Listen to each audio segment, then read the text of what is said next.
Hello, and thank you for joining us for another episode of Into the Killing. If this is the first episode you're listening to, thanks for checking us out. For today's episode, we're going back to December 1979. In December 1979, 11 people were killed at a rock concert where the band, The Who, was supposed to play in Cincinnati, Ohio. The seats were unreserved, and there was a stampede as people raced to get seats close to the stage. Also in December 1979, it was certified that smallpox was eradicated, making it the first human disease driven to extinction. Star Trek: The Motion Picture premiered at the MacArthur Theater in Washington, D.C. On opening weekend, it was number one at the box office, making $11 million, breaking records for a 3-day weekend.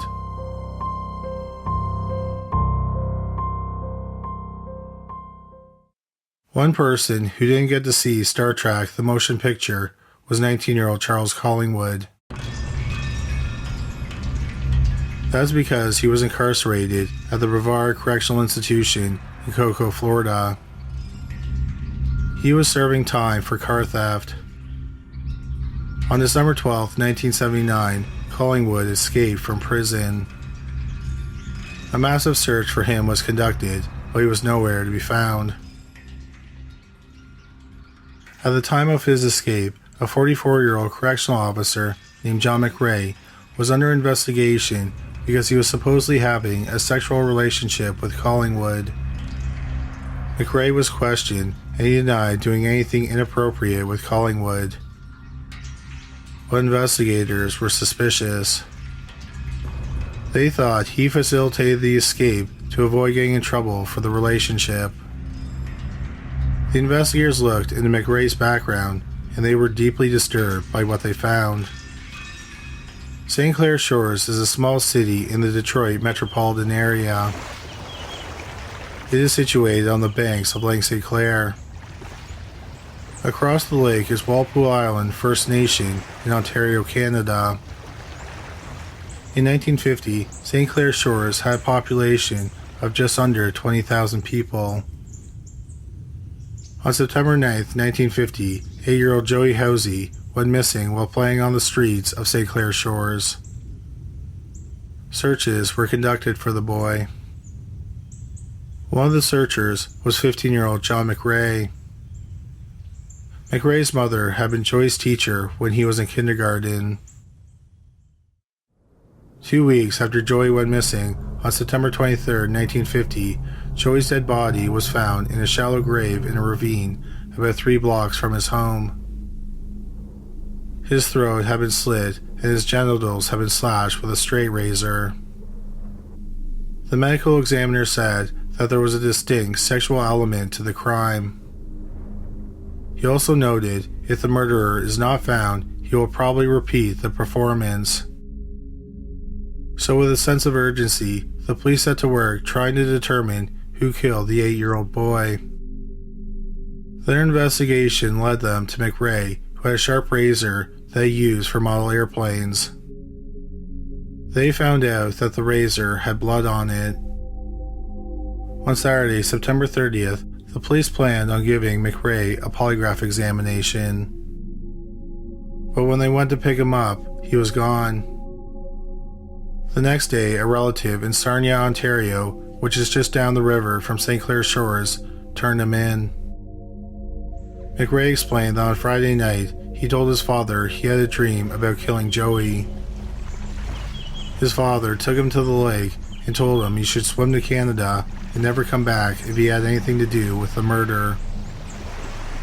McRae started swimming but turned back. He stole a boat and then traveled to Sarnia. Once McRae was in custody, he told the authorities that his memory of the murder was hazy. He said he remembered cutting his neck, but he said that was all he remembered. The next morning, he returned to the body and buried it. He placed a slab of concrete over it. John McRae went to trial in February 1951. Even though McRae was 15 years old at the time of the murder, he was tried as an adult. The trial lasted about 2 weeks. The jury of 6 men and 6 women deliberated for a little less than 3 hours. McRae was found guilty of first-degree murder. The verdict carried with it an automatic sentence of life in prison. So McRae was sent to prison to live out the rest of his life. Unfortunately, it would not work out that way. We just want to take a short break to bring you a word from our sponsor, Taser. When I'm researching cases that involve something like a home invasion, I can't help but wonder what I would do if a potentially violent person broke into my home. I never, ever want to take a life, so I wouldn't feel comfortable arming myself with a gun. I would never get over killing a home invader, and if I miss and accidentally killed or seriously injured an innocent person, like a family member, I'd never forgive myself. That's why I'm thankful that there's a company like Taser. The people at Taser believe that safer self-defense is better self-defense. They have a line of small, lightweight, non-lethal devices that are powerful enough to incapacitate an attacker. They are small enough to carry with you so you can store them in your glove compartment or your purse. One thing I really like about Taser devices is that they have laser targeting, which makes them much safer than something like a gun. Their devices immobilize attackers for up to 30 seconds, and this gives you time to escape. Their devices also send an emergency dispatch to your GPS location. So this makes their devices much better than other non-lethal devices like pepper spray. Pepper spray isn't always effective, and it can harm you as much as the attacker. More than 237,000 lives have been saved with Taser's network of devices, apps, and personnel. Protect yourself and your family with Taser's line of smart self-defense products. Taser devices are available without a permit in most U.S. states. Get the Taser Pulse Plus or Taser Strike Light at taser.com with a promo code listed. Save 15% now at taser.com and use the promo code listed. That's taser.com and then use the promo code LISTED. Restrictions apply. See site for details. In 1971, the governor of Michigan commuted John McRae's sentence.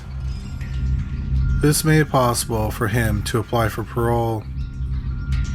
McRae applied, and he was released in February 1972. He was 37 years old. He had served 21 years for the murder of Joey Housey. Shortly after McRae was paroled, he married a woman named Barbara. Soon afterward, Barbara gave birth to a son, Martin. McRae finished his parole in 1975, and then he and his family moved to Florida. Then he started working as a prison guard. After 19-year-old Charles Collingwood escaped from prison and disappeared, the investigators searched McRae's locker at the prison. They found several concerning items in his locker. They were photographs of a preteen boy. They learned that the boy was 12-year-old Kipling Hess. Kipling had been missing for about 6 months. Kipling had lived with his parents on Merritt Island, Florida, which is about 9 miles from Cocoa. On the morning of March 27, 1979, Kipling left a note at home that read, "Goodbye, Mom and Dad." He left his home and he was seen heading towards school, but he never made it there. In April 1980, over a year after Kipling disappeared, McRae was questioned about his disappearance. When Kipling went missing, the police did not know that McRae was a convicted child murderer. He explained that he had met Kipling 3 days before he disappeared at a carnival. He had volunteered to help search for him, and he handed out missing person flyers. McRae claimed he knew nothing about Kipling's disappearance. He said that he cared for Kipling and he would never hurt him. He also pointed out that the police didn't really have a case against him because they didn't have Kipling's body. 2 weeks after the police interviewed McRae, he and his family packed up and left Florida. Now that the investigators knew that McRae had killed a boy when he was young, and he knew another boy who was missing, they believed that McRae killed Charles Collingwood after he escaped from prison. It seemed that McRae had an urge to kill, so murdering Collingwood would have satisfied that urge. Also, it would ensure that Collingwood didn't talk about their relationship at the prison. The police continued to investigate John McRae. They also decided to see if there were any unsolved murders or disappearances that he may be connected to. They found a very promising case. On April 28, 1977, about 2 years before Kipling's disappearance, 13-year-old Keith Fleming was hanging out with his girlfriend in Cocoa, Florida.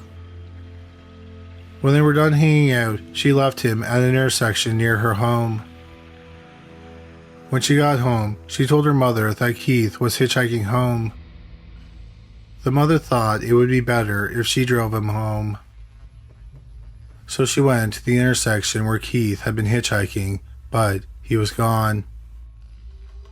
Sadly, Keith never made it home. The police thought that Keith was possibly picked up by McRae. McRae was known to frequent the area where Keith was last seen. McRae may have possibly even known Keith. Keith often surfed at Cocoa Beach, and McRae said he liked to watch boys surf there. But once again, since Keith was the missing person, the police couldn't even confirm that he was dead, let alone that McRae kidnapped or killed him. We're just going to take another short break to bring you a word from our sponsor, HelloFresh. HelloFresh is the #1 meal kit in America, and I'm not surprised. It's easy, affordable, and most importantly, their meals are delicious. HelloFresh's meal kits use high-quality, fresh ingredients that they get directly from growers, and then it's delivered from the farm directly to you in under a week. Of course, it's all contact-free, which is so important during these times. I love how flexible HelloFresh is. You can customize your order in just a few minutes using their app. You can change your delivery day, food preferences, plan size, or even skip a week whenever you need to. When it comes to cooking, I was a master at making grilled cheese sandwiches and have a pretty solid recipe for mac and cheese. But even I feel comfortable making meals from HelloFresh. For example, this week I made an amazing barbecue rub chicken with broccoli salad and creamy dill dressing. As I was eating it, I couldn't believe I made that. If I had ordered it in a restaurant, I would have been very pleased. But I made it myself, and now I can add it to my repertoire of grilled cheese sandwiches and mac and cheese. You should check out HelloFresh for yourself. Just go to hellofresh.com/criminallylisted14 and use the code criminallylisted14 for up to 14 free meals plus free shipping. Once again, to get America's #1 meal kit, go to hellofresh.com/criminallylisted14 and use the code criminallylisted14 for up to 14 free meals plus free shipping. Also, a previous sponsor of the podcast, Green Chef, is now owned by HelloFresh. So there's a wider array of meal plans to choose from, so there's always something for everyone. I love switching between the brands, and now you can enjoy both brands at a discount with me.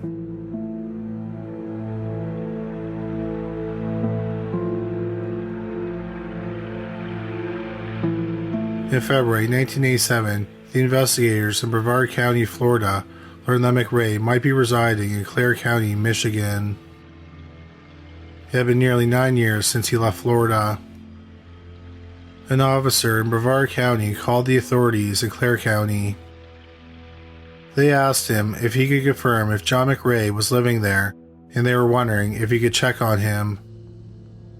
They also wanted to know if any boys had disappeared lately. It turned out one boy in their county had mysteriously vanished. On September 15, 1987, 14-year-old Randy Laufer, who lived in Harrison, Michigan, didn't return home after school. At the time, he was angry at his parents. He wanted to go to a hunting safety class at a sportsman club, but his parents wouldn't take him. So initially, Randy's family thought he ran away. The police had labeled him as a runaway. but after several weeks, they began to wonder if he met with foul play. Then the police got the call from Brevard County about John McRae. They confirmed that McRae did live in the county. He lived about a quarter of a mile away from Randy's home. The Brevard County authorities told the officer in Clare County that they should treat Randy's disappearance as a homicide and investigate McRae as their prime suspect. Hours after the call, the police did exactly that. They learned that McRae was active in the community, especially with children. For example, he was involved with the Boy Scouts and the 4-H Club. He was also known to dress up as a clown and perform at children's parties. They talked to the Laufer family and they said they knew McRae. In fact, Randy had been to his house several times. The police went to McRae's home. But when they got there, they discovered that McRae and his family were gone. They were able to track McRae down. He was living in a trailer park in Mesa, Arizona. He was questioned about the disappearance of Randy Laufer. Once again, McRae claimed he knew nothing about the boy's disappearance. So like the disappearances of the 3 other young men, the case went cold. The police were sure that McRae was responsible for at least the murders of the 4 young men. He admitted that he knew Charles Collingwood, Kipling Hess, and Randy Laufer. What are the odds that a convicted child murderer would know 3 boys who disappeared without a trace? The 4th boy, Keith Fleming, went missing in an area that McRae was known to frequent. The most logical explanation was that McRae was responsible for their disappearances. But the police couldn't find any of the bodies to prove that the boys were dead, let alone prove that McRae killed them. The police felt like their hands were tied. So the cases remained hopelessly cold. A decade went by. During that time, the trailer that McRae lived in Clare County was taken away, and the barn on the property was torn down. In August 1997, a farmhand was digging up the foundation of the old barn. He found a human skull. The police were called in and more remains were exhumed. Dental records confirmed that they were the remains of Randy Laufer. A forensic anthropologist examined the remains. The first thing he noted was that Randy's left collarbone had been cut nearly in half. It was either hacked or a blade cut into him via rocking motion. Next, he determined that Randy had been cut in half at the midsection. Finally, on the pelvic bones, there were knife marks. The marks on the pelvic bones made it clear that Randy had been sexually mutilated. The investigators immediately noted that the first boy McRae killed, Joey Housey, had also been sexually mutilated with a blade. One investigator thought that the sexual mutilation was McRae's signature. The investigators wanted to know where the body was buried in relation to where McRae's trailer and barn were located. It turned out that Randy was buried just outside the barn, about 15 feet from the back door of the trailer. The investigators believed that McRae liked to keep trophies of his victims, so he buried him close to the house so he could relive the murder in his mind. In October 1997, McRae and his son, Martin, were arrested for the murder of Randy. The authorities believed that Martin, who was friends with Randy, helped dispose of the body. McRae had a heart condition, so the authorities did not think he would have been able to bury Randy's body by himself. But the charges against Martin were dismissed because he was 13 at the time of the murder and he would not be charged as an adult. After McRae was arrested, his van was searched for clues. The van had a bumper sticker that read, "Have you hugged your kids today?" One thing that people noted is that they often saw McRae's van parked near primary schools and playgrounds. In his van, they didn't find anything that incriminated him in the murders or the disappearances of the boys. But they did find binoculars. They shined a black light on the inside of the van and discovered it had been splattered with semen. 64-year-old John McRae went to trial for the murder of Randy Laufer in December 1998. The district attorney explained what he thinks happened. Randy was mad at his parents, so instead of going home, he went to the McRae's trailer. That first night, Randy was tortured. The torture could have lasted for days. He was then killed and cut in half. It was possible he was dismembered beyond that. Then he was buried. The jury deliberated for less than 3 hours. Nearly 47 years after he was convicted of first-degree murder the first time, John McRae was found guilty of first-degree murder again. Once again, he was given an automatic life sentence. John McRae would not be the only one in his family who had a horrifying criminal conviction. In 2000, McRae's son, Martin, who was 26, was arrested for molesting 2 girls on a 4-wheeling trip. One girl was his daughter and one was 8 years old. In 2001, Martin pleaded guilty to lewdness with a minor, and he was sentenced to 10 years to life in prison.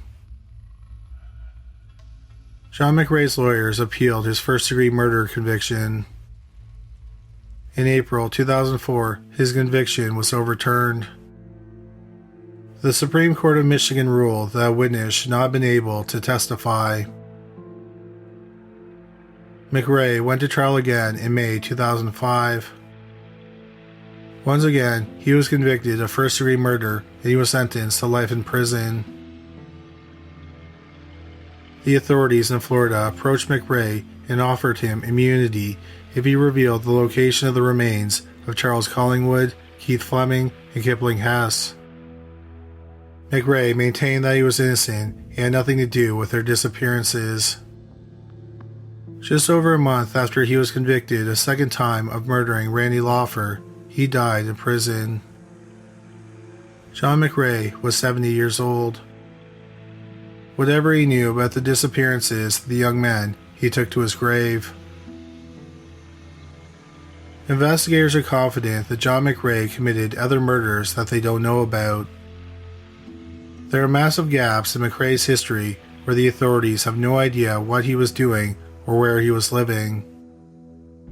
The investigators told Cold Case Files that if sheriff's departments or police departments have unsolved cases of male teenagers who went missing or were killed between 1972 and 1997 in Michigan, Florida, Arizona, or the surrounding states, they should consider McRae a suspect. McRae should definitely be considered a suspect if the bodies were found in a shallow grave and they were sexually mutilated. Sadly, we may never know the actual number of people John McRae killed. The remains of Charles Collingwood, Keith Fleming, and Kipling Hess have never been found.